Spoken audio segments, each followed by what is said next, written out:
बाद बामुलाहज़ा में मैं फजल इमाम ले कहाँ तो तय था चिरागा हर एक घर के लिए, कहाँ चिराग मैसर नहीं शहर के लिए।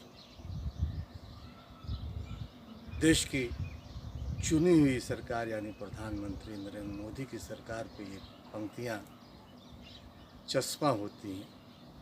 ये शेर उनकी सरकार के लिए निहायत मौजू है, क्योंकि कोरोना काल में जब पूरा देश संकट से जूझ रहा है, गरीबों के पेट पे लात पड़ रही है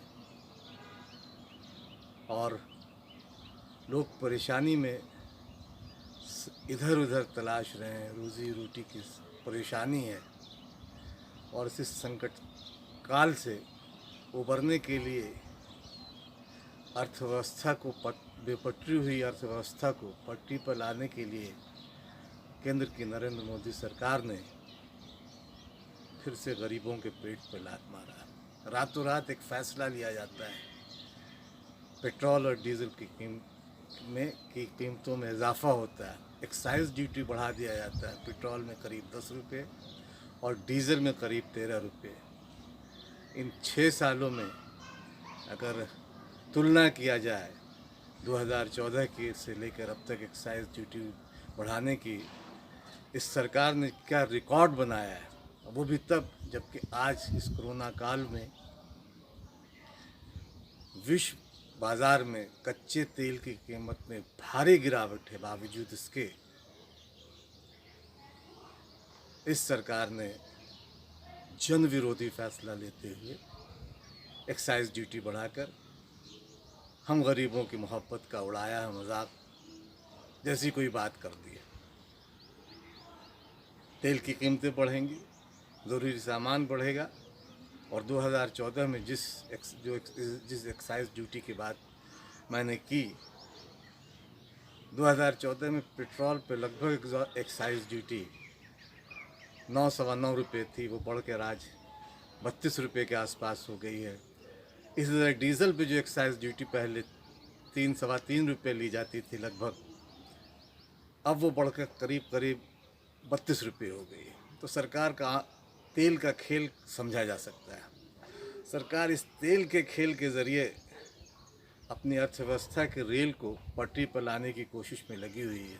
अब याद कीजिए, तब प्रधानमंत्री नहीं बने थे नरेंद्र मोदी, गुजरात के मुख्यमंत्री थे। 2012 से 2014 से पहले उनके कई भाषण सुने हों।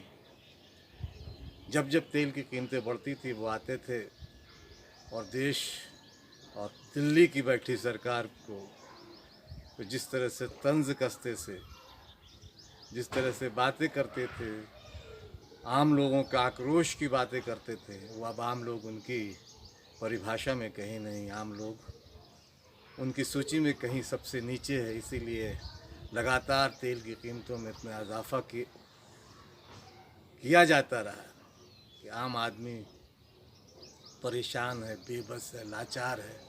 कहा जा सकता है कि ये संवेदनहीन सरकार है जो इस कोरोना काल में भी गरीबों की लाश पर, गरीबों को परेशान कर सत्ता का सुख भोगने में लगी। आखिर क्या ज़रूरत थी अचानक रातों रात पेट्रोल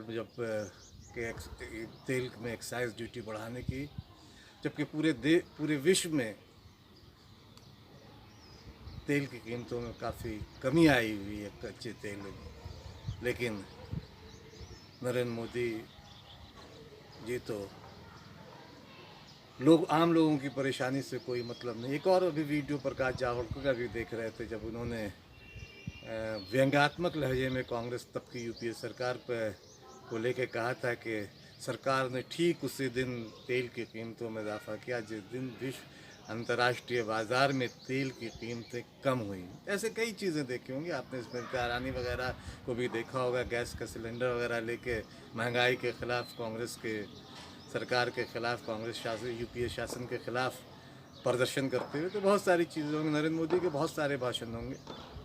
एक भाषण अभी याद आता है, प्रधानमंत्री बनने के बाद शायद हिमाचल प्रदेश में उन्होंने दिया था, जब चप्पल पहने हुए लोगों को उन्हें हवाई जहाज़ में सफ़र करने की बात कही थी। अच्छी बात थी कि हवाई जहाज़, मैं तो चाहता हूं कि जो लोग हवाई चप्पल पहने हुए हैं वो भी हवाई जहाज़ में सफ़र करें।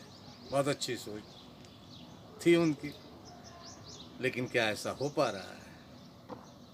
एयर इंडिया बिक गई, पेट्रोल की कीमतें बढ़ रही हैं, लोगों को खाने को नहीं, मजदूर बेबस परेशान है इस लॉकडाउन में।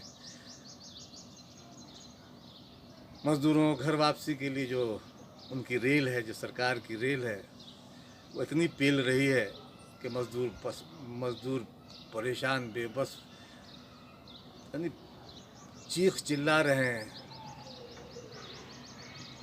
लेकिन सरकार उनकी सुध लेने वाली नहीं। सरकार तो बस पीएम केयर्स फंड में को किसी तरह से बढ़ाने में लगी हुई है कि पीएम केयर्स फंड को की आमदनी बढ़ाई जाए, उसमें इतने पैसे आ जाएं कि जिसका हिसाब, चूँकि इसका हिसाब किताब भी देना नहीं है। अभी आरटीआई में ये बात भी साफ हो गई है। और पीएम केयर्स फंड क्यों बनाया गया, ये अपने आप में सवाल है, लेकिन सरकार चल रही है। कोई मंत्री नहीं आया अभी तक सफाई देने, रविशंकर प्रसाद जी भी। हालांकि विपक्ष ने सवाल उठाए, राहुल गांधी ने ट्वीट किया और कहा कि इस कोरोना काल में ये तेल बढ़ाया जाना, गरीबों का मजाक उड़ाया जाना, इसे तत्काल वापस लेना चाहिए।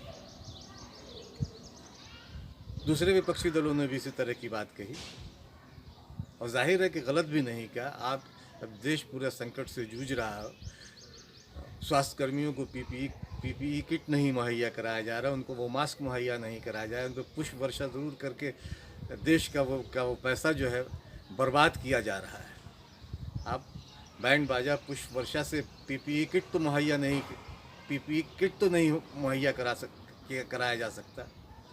पुष्प वर्षा से ज़रूरी उन स्वास्थ्य कर्मियों के लिए पीपीई किट था, मास्क था, लेकिन वो नहीं हो रहा। और अब तेल की कीमतें, ये कहाँ लेकर जा रही है सरकार? तेल की कीमतें, कभी डॉलर को लेके भी कहा करते थे नरेंद्र मोदी जी कि रुपया जब गिरता है, डॉलर और रुपया और डॉलर की तुलना करते हुए, कि जैसे जैसे रुपया गिरता है तो देश का सम्मान, देश की इज्जत गिरती है। आज रुपया कितना नीचे गिर गया है, कितने भाजपा नेताओं की तो डॉलर के, रुपया की कीमत जो डॉलर के बराबर हो, वो उनकी उम्र के बराबर हो गई हो। लेकिन नरेंद्र मोदी जी ठहरे। उनके लिए गरीबों का सम्मान, गरीबों की बात ज़रूर करते हैं, भाषणों में बात सुनिए, चुनावी भाषण सिर्फ गरीबों की ही बात करते हैं, लेकिन गरीब उनके एजेंडा में कहाँ है? इस तेल की में जो एक्साइज ड्यूटी बढ़ाया गया, उससे समझा जा सकता है मज़दूरों, गरीबों और कामगारों की कब सुनेंगे। शायद उन्हें पता है, नरेंद्र मोदी जी को, कि नहीं है कमीज़ तो पाँव से पेट ढक लेंगे। बहुत मुनासिब है ये लोग इस सफ़र के लिए। तो कामगारों, मज़दूरों, मध्य वर्ग, इस देश का मध्य वर्ग परेशान है, खस्ता हाल है, लेकिन उसके लिए सरकार किसी तरह का कोई रास्ता नहीं निकाल रही है। वाहवाही लूटने के लिए मंत्री से लेकर संतरी तक ज़रूर अपनी पीठ थपथपाते हैं, लेकिन सच तो ये है कि सरकार संवेदनहीन है, जो गरीबों की नहीं सुनती। क्या ऐसा नहीं है? अगर ऐसा है तो आप इस वीडियो को लाइक, सब्सक्राइब और शेयर करें।